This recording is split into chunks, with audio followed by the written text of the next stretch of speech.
সার্ভিসের কথা যদি বলতে হয় লাইক আসার পর থেকে ইনিশিয়ালি আমার গাড়ির বয়স 8 মাস হচ্ছে এখানে। সো হাইব্রিড যেহেতু ফিল্ডার হাইব্রিড, সো আমি কিছু প্রবলেম ফেস করছিলাম like all of a sudden গাড়িটা একটু ভারী ভারী লাগছিল অ্যান্ড জার্কিং ইস্যুস হচ্ছিল। সো আসার পর এখানে আই এম গ্রেটফুল কারণ তারা সবাই অনেক থরলি অ্যান্ড খুব ফাস্ট জিনিসকে ডায়াগনোজ করতে পারলো। তারপরে ক্লিনিংটা তাদের thorough cleaning process and most importantly প্রত্যেকটা এলিমেন্ট ক্লিন করার জন্য তাদের নিজস্ব মেড বাই দ্য কোম্পানি যেসব জিনিসপত্র ম্যাটেরিয়ালস থাকে ওইগুলো দিয়ে তারা ক্লিন করছে লাইক কেরোসিন বা এরকম সব নট আফটার মার্কেট স্টাফ।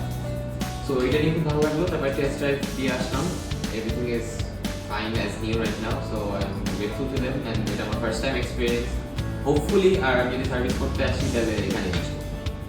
আর আরেকটা জিনিস সেটা হলো যে হাইব্রিড নিয়ে সবার কেনার আগে থেকেই যে এই সমস্যা হতে পারে, এই সমস্যা হাইব্রিডের টেকনিশিয়ান নাই, So I'm thankful to Ikram bhaiya. So he as a guide and advisor আমাকে properly বলেছে যে কি কি প্রবলেম এর জন্য হতে পারে।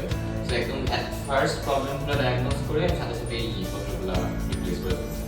যদি বেশি বার রিপ্লেসমেন্ট লাগে না এটা একটা